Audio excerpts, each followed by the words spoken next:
On vous parle maintenant d'un humoriste qui est de passage dans la région, mais Camille, il faut le préciser, c'est intéressant, il a un parcours assez inusité. Oui, il s'appelle Pierre-Luc Racine. C'est un Québécois d'origine colombienne qui a longtemps été actuaire. Pour s'amuser, parce qu'on s'entend là, que c'est un emploi un petit peu sérieux, pour s'amuser, il a lancé un balado humoristique en 2011. Ça s'intitulait « Trois bières ». Ça a été nommé au Gala des Oliviers à 3 reprises. Et là, il se consacre uniquement à l'humour. C'est ce qu'il fait à temps plein, de différentes façons. Et il sera en spectacle demain soir au Troquet à Gatineau pour présenter son premier spectacle solo. On a discuté ensemble de son parcours. Mes parents sont partis du Québec, sont allés jusqu'en Colombie, tout ça pour pas payer le shipping. Écoute, ça commence où? Ça commence à Bogota, en Colombie. Je suis né là-bas et j'ai été adopté par une Beauceronne et un Rimouskois. Et essentiellement, je suis arrivé ici, il m'a appelé Pierre-Luc, qui est un nom qui n'a pas rapport avec ma face en plus. Mais c'est ça, c'est vraiment cool et drôle. Et je suis devenu actuaire tellement que je suis un gros nerd, j'aime les mathématiques, tout ça. Puis j'ai été actuaire pendant 10 ans de temps. Puis à un moment donné, j'ai fait « je déteste ça » et je suis devenu humoriste et auteur. À quel moment vous vous êtes dit « OK, je pense que je vais me diriger vers ça ». Qu'est-ce qui s'est produit à ce moment-là? Ça a pris... c'est fou parce que j'aimais pas ça, mais j'haïssais pas ça. Fait que c'est comme un travail que je supportais. Puis à un moment donné, tu peux pas supporter un travail ou un emploi pendant des décennies.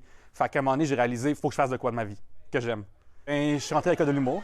Je suis rentré à l'école de l'humour. Après, il faut travailler fort, faire mes propres soirées d'humour à Montréal. J'anime tous les jeudis soirs à 20h une soirée d'humour pour laquelle j'écris un numéro chaque semaine pour ça. J'ai mon balado du pain et des jeux.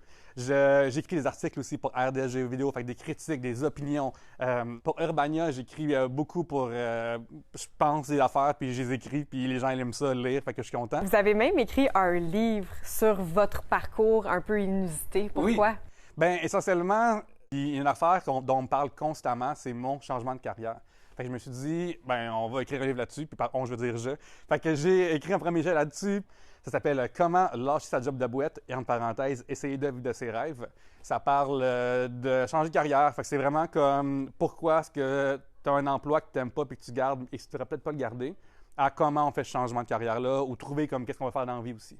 Et là, ce qui est présenté au Troquet, c'est votre spectacle solo. De Oui. quoi vous parlez dans ce spectacle-là? C'est un spectacle qui me ressemble. Il s'appelle « Très content d'être ici » parce que ici, c'est le Québec, premièrement. Comme j'ai dit, je suis né en Colombie, j'ai été adopté, fait que j'aurais pu finir n'importe où sur la terre, puis je suis ici en ce moment. Même ici, Gatineau en ce moment, c'est vraiment, vraiment cool. Je parle de mauvaise décision dans la vie, je parle de mon tatouage gênant. Je révèle un tatouage gênant, venez voir ça. Je parle de mon trouble d'élocution. Dans la vie, j'ai du bégaiement et ce qu'on appelle du bredouillement. J'en parle beaucoup dans mon show aussi. Je parle de vieillir, je parle de poutine, je parle de technologie, je parle de plein d'affaires. Venez voir ça. Merci, Daniel!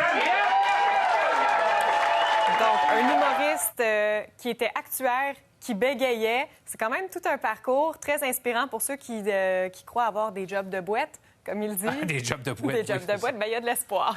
Exactement. Merci beaucoup. Ça fait plaisir.